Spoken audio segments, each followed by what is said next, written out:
Hey guys, welcome back to Frequently Asked Questions, and in today's video, I'm going to be explaining to you how you can withdraw money from Underdog Fantasy. How do you actually cash out from Underdog Fantasy? And it's really easy and simple. So first things first, just sign into your player account, okay? Either on the Underdog Fantasy desktop version or on the app, which is on your mobile phone.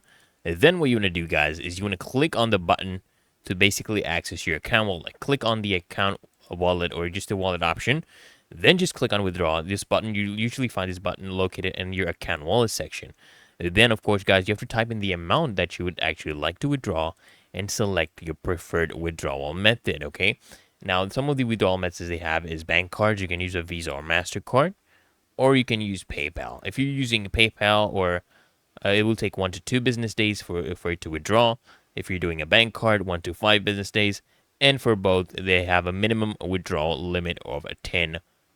So after you select your preferred withdrawal method, guys, you just want to hit submit and the withdrawal will actually begin to process. So it's really that easy and simple, guys. So I hope this video helped you out. And if it did, guys, consider smashing that like button as well as subscribing to Frequently Asked Questions. And I'll see you in the next one.